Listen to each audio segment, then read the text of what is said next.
Hydropower. Hydropower, or hydroelectricity, refers to the conversion of energy from flowing water into electricity.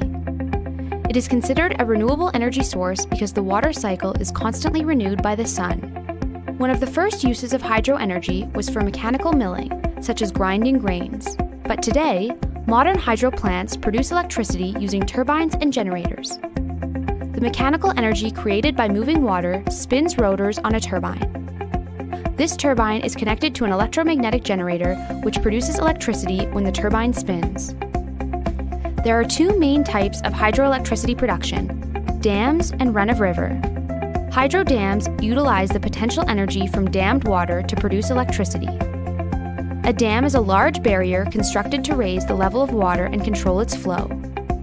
The elevation created by the dam creates gravitational force for turning the turbine when water is released. Some dams also contain an additional reservoir at their base where water is stored to be pumped to the higher reservoir for release when electricity is in demand. This is referred to as pumped storage hydro. The second form of hydroelectricity production is run-of-river hydro. Run-of-river still uses turbines and generators, but relies on natural water flow rates of rivers, diverting just a portion of the water through turbines. Because run-of-river hydro is subject to natural water variability, it is more intermittent than dammed hydro. There are various sizes of hydro plants that produce electricity: large hydro, greater than 30 megawatts, small hydro, 100 kilowatts to 30 megawatts, and micro hydro, less than 100 kilowatts.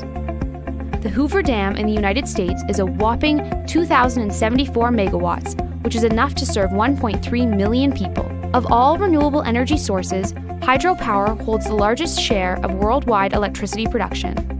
Hydropower has several benefits. It is a cost-competitive form of electricity, even though the initial building cost can be high. It is quite reliable compared to other renewable options and pairs well with other sources as it can be used as baseload power. In some cases, dammed reservoirs can also help with flood control and be a reliable water supply for communities. There are also some concerns with hydropower, especially when it comes to large dams. Damming a river has a major impact on the local environment, changing wildlife habitats, blocking fish passage, and often forcing people in riverside communities to move out of their homes. In addition, dam failures can be catastrophic, claiming the lives of those living downstream. Hydro plants are also not completely free of greenhouse gas emissions. As with most forms of energy, carbon dioxide emissions happen during construction, particularly due to the large quantities of cement used, and plant matter in the flooded areas makes methane, another greenhouse gas, as it decays underwater. That's hydropower.